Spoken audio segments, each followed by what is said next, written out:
هو انا من سنتين من بدايه المشاكل خالص ابتديت تظهر عليا الاعراض دي اللي هي ما بقدرش اقوم يعني غير العاده. ما بقدرش اقوم، ما بقدرش اتحرك من مكاني، انام فتره طويله واقوم كاني ما نمتش، جسمي همدان. فافتكرت ان الموضوع يعني ان انا كل ما بكبر في السن او مع جهدي مع الولاد، فافتكرت ان ده طبيعي. فالموضوع زاد بقى، ابتديت اروح لدكتور واتنين فيقول لي انت عندك ضعف عام واخد فيتامينات. الكلام ده من 3 سنين او 4 كمان. مفيش حاجه بتجيب. ايه الاعراض؟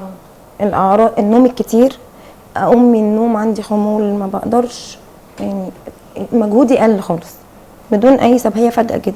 هي ما عنديش مرض مزمن ولا عندي اي حاجه تؤهلني لده. المهم ابتديت يعني خدت الموضوع عادي، يعني قلت ان انا لما بكبر في السن يعني مجهودي بيقل مش زي ما انا صغيره، يعني كان مجهودي كتير. الاعراض اللي هي قلت زي ما قلت لحضرتك اللي هي النوم الكتير قوي، بنام فتره طويله واقوم من النوم مجهودي قليل جدا، قد يكون مثلا ساعه او 2 والاقي مجهودي قل. ابتدي ادور على فيتامينات عشان اقدر اقف، مجهودي كله ضايع في ان انا قاعده بفكر هقف، يعني هخدم ولادي ازاي او هعمل لاولادي ايه. بس ابتدى خلاص انا الموضوع خدت يعني ايه اتعودت عليه كده، وقلت خلاص يعني انا ما دورتش تاني، يعني رحت للدكتور واتنين وقال لي ان ده ضعف عام، فيتامينات ما فيش حاجه لحد ما ابتدت تظهر عليا من سنتين بالظبط او سنه ونص اعراض البهاق في رجلي.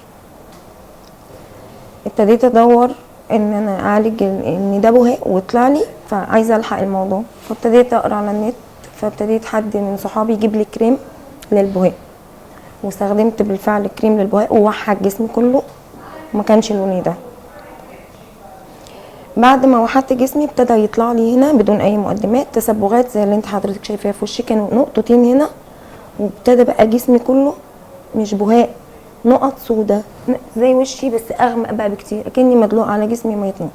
قبل الموضوع ده وقبل التسبغات ده تلاقي قبل كده، يعني قبل ما تحصل الاعراض بتاعه البهاق دي، جسمي لوحده كاني كان مدلوق عليه ميه نار، كنت جسمي متقطع بيجيب دم بدون اي، ما فيش اي، ما كانش عندي، الدكتور ما كانش عارف عندي ايه اصلا، فكان فاكر اني مدلوق على جسمي ميه سخنه.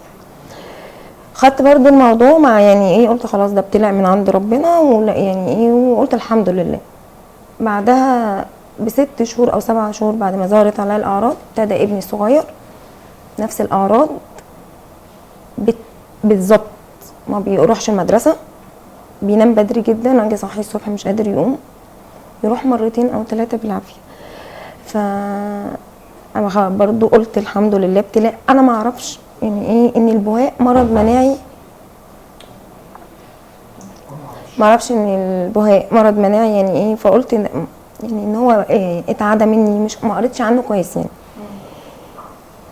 فابتدى الموضوع بقى ايه يكبر بقى قوي من سنتين، لما ابتدوا ولادي يجوا يقولوا لي ده بابا واخد شقه ما اعرفش في العماره الفلانيه، مش عارفه بابا واخد شقه، كل يوم بكلام. مين اللي بيقول؟ ولادي.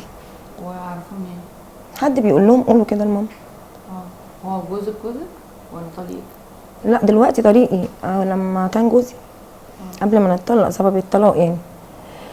فالمهم يجوا يقولوا لي كده، ويجوا تاني يوم يغيروا الكلام.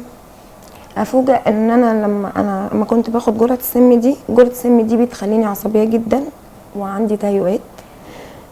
هو كان ما بيحصليش كده، بس انا كنت ببقى عصبيه جدا، فما كانوا بيقولوا لي كده. جرعه السم بتموت مش بتعصب؟ لا الموت البطيء انا قريت عنه، انا بقالي سنتين بقرا عنه.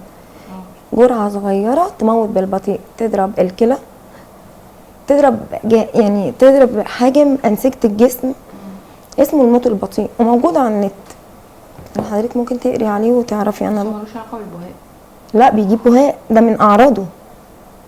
السم بيجيب بهاق؟ سم الزرنيخ من اعراضه ورم في الانسجه، نسيج من انسجه الجسم.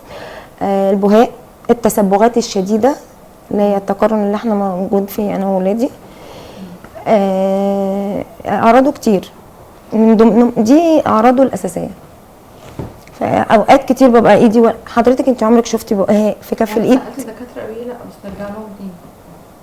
في كف الايد عمرك شفتي بهاق بيطلع في كف الايد؟ وريها ايدك يا اسم الفن. نفس الموضوع، الزرنيخ هو اللي بيعمل كده يا دكتور. اهو مفيش خالص وانا عارفه بقول لحضرتك ايه، مفيش بهاق بيطلع. ده مش بهاء في ايد ايوه تسبغات، مفيش.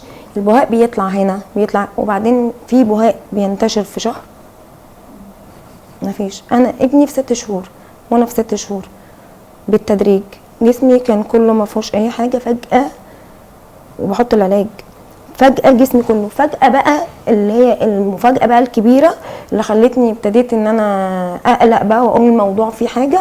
ابني الكبير زينا بالظبط بقى ابتدى يطلع له بقع اللي هي البيضه زي انا وآسر في البدايه، وابتدى بقى الايام يعني ايه من 6 شهور. مين اللي عمل فيكوا كده؟ هو كل اللي انا لما كانت صاحبتي هي اللي بتدخل عندي بس، تمام. فانا اصلا ما بقولهاش، ما كنتش بوجه لها اتهام. انا قلت عشان هي صاحبتي ما كنتش بوجه لها اتهام. فكنت بقول لها ان حد انا عرفت ان بتحط لي سم، بس ما قلتلهاش مين اللي قال.